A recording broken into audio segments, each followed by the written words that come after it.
அஸ்ஸலாமு அலைக்கும் வரஹமத்துல்லாஹி வபரகாத்துஹு. இன்றைக்கி ஒரு முக்கியமான விஷயம் ஒன்று பற்றி சொல்ல போகிறேன்.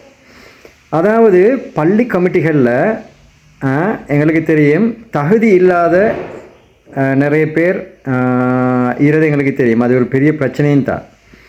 சரியா? அப்போ எல்லோரும் நான் அப்படி சொல்லலை, தகுதியானவங்க இருக்கிறாங்க. அதே நேரம் தகுதி இல்லாதவங்க.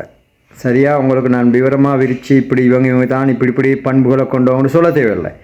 உங்களோட ஊரில் உள்ளவங்களை பற்றி உங்களுக்கு தெரியும். இவனெல்லாம் எத்திக்கடா பள்ளிக்கு வந்தான், இவனெல்லாம் எப்படிடா இதுக்குள்ள வந்தான்னு கேட்குற அளவுக்கு ஆட்களிப்பாங்க. அப்போ ஏண்ட ஒரு கனிவான வேண்டுகோள் என்று கேட்டால் பள்ளி தானே. அப்போ அந்த டைமில் பள்ளி நிர்வாக சபையில் அங்கம் வகிக்கிறவங்களுக்கு ஒரு கிரிட்டேரியா, ஒரு இதுதான் இது இந்தந்த தகுதி கொண்டு சொல்லி யாப்புகள் ஈக்கும். சரி, அது உண்மை. ஆனால் நான் சின்ன ஒரு விஷயம் சஜஸ்ட் பண்ணுறேன். என்னென்னு கேட்டால், ஒரு முறை இது எனக்கு அனுபவத்தில் நேர்ந்த விஷயம். ஆனால் இது அவங்களோட பகிர்ந்து கொள்ள வேணும்னு நினைக்கிறேன். கட்டாயமாக என்று கேட்டால் பள்ளிகளில் கட்டாயமாக சரியான பள்ளி அங்கத்தவர்கள், அதாவது நிர்வாக சபையில் அதுக்கு தகுதியானவங்க இல்லாத பட்சத்தில் அவங்க நிர்வாக சபையையும் பள்ளியையும், அடுத்தது அல்லாட மாளிகை பள்ளி, நிறைய இஸ்லாத்தையும் முஸ்லிம்களையும் ஊர்களையும் குழப்பி பல விஷயங்களை ஃபித்னாக்கள் உண்டாக்கிடுறாங்க. எங்களுக்கு தெரியும். அது இல்லாட்டி உண்மையான எது தேவையோ பள்ளிக்கு அல்லது ஊர்களுக்கு என்னென்ன தேவையோ அதுகளை செஞ்சு கொள்ள இயலாத, இல்லாட்டி பிழையான வழியில் செய்கிற ஒரு நிலைமையை போக்க நாங்கள் பார்க்குறோம். ஆகவே நான் சின்ன ஒரு விஷயம் சொல்கிற ஒரு சம்பவம் ஒன்று சொல்கிறேன். ஒரு முறை ஒரு ஹசரத், அதாவது பள்ளி ஹசரத் தொழுவிக்கிற நேரத்தில் கொஞ்சம் லேட் ஆகிட்டார். இப்போ எனக்கு தொழுவிக்கிறதுக்கு ஆள் ஒன்று இல்லை. இப்போ அங்கனைக்கு நிர்வாக சபையில் முக்கியமான 1-2 பேர் உப தலைவர்கள் கூட எனக்கு இருந்தாங்க. இப்போ தொழுவிக்கணும். சரியா? இப்போ தொழுவிக்கிறதுக்கு ஆள் இல்லை. யார் அவர் இவரை பார்க்குற, இவர் அவரை பார்க்குற, அப்போ பெரிய ஒரு சிக்கல்.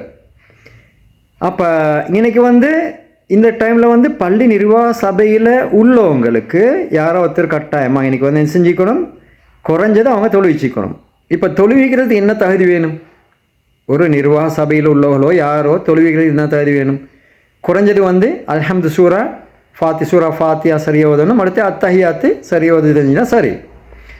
அப்போ இவர் அவரை பார்க்குற, அவர் இவரை பார்க்குற. அதுக்கப்புறம் ஒரு ஹசரத் ஒன்று திடீர்னு தொழுவிச்சார். அப்போ என்ன சொல்ல வரேன்னு கேட்டால், அப்போ குறைஞ்சது நிர்வாக சபைக்கு வாரவங்க என்ன தெரியுமா செய்யணும், தகுதி இல்லாதவங்களை எப்படி அந்த இடத்துக்கு கொண்டு போகாமல் ஈரன்ற ஒரு தேவையொன்று தானே. அதாவது நிர்வாக சபையில் கண்டவக நின்றவக எல்லாம் ஆங்கினைக்கு அதை படுத்துகிற பாடு எல்லாத்த முன்னுக்கு கொண்டு போயலாம். அல்லாட விஷயங்களை பள்ளியே இப்போ வேறு தேம்டா ஓகே, இது அல்லாட மாளிகையே. அப்போ அதுக்கு செலக்ட் பண்ணுற ஆட்கள் தெரிவு செய்யப்படுற ஆட்கள் அதுக்கு கட்டாயமாக தகுதியான வாங்கிக்கணும். அப்போ என்னோட கனிவான வேண்டுகோள் என்னென்னு கேட்டால், நான் இதை 1-2 பேர் சொல்லி மீறேன். குறைஞ்சது அவங்களுக்கு அல்ஹம்து சூராவும் அது சூரா ஃபாத்திஹாவும் அதே நேரம் அத்தஹியாத்தும் குறைஞ்சது அது ஓதேலுமான நாங்களைந்தால் அது குறைஞ்சபட்ச தகுதியாக நாங்கள் அதை அதையாவது வைக்காட்டி, அப்போ பள்ளி நிர்வாகத்துக்கு நீங்கள் எந்தக்கு வாரீங்க? உங்களுக்கு சூரா ஃபாத்திஹாவும் ஓத தெரியா, உங்களுக்கு அத்தஹியாத்தும் நான் ஓதுறேன் என்ன எங்களை போல் சரியா பிள்ளையான்னு உங்களுக்கு தெரியா, அப்போ இன்றைக்கு பள்ளி நிர்வாகத்தில் நீங்கள் போடுறீங்க. அப்போ எனக்கு கனிவான வேண்டுகோள் என்று கேட்டால் ஏழும்டா செய்யுங்கள். இல்லாட்டி நான் இதை உலமா சபைக்கும் என்ற கனிவான ஒரு பணிவான ஒரு சஜஷனை நான் இதை கொண்டு வரேன். என்னென்னு கேட்டால், பள்ளி நிர்வாக சபையில் குறைஞ்சது சூரா ஃபாத்திஹாவை சரியாக ஓத தெரிஞ்சவங்களும் அதே நேரம் அத்தஹியாத்து சரியாக ஓத தெரிஞ்சவங்களும் இருந்தால் அது ஒரு கட்டாய ஒரு தகுதியை ஆக்கினா உண்மையிலேயே கண்டறிந்தவன் எல்லாம் தானாகவே ஒதுங்கிடுவார்.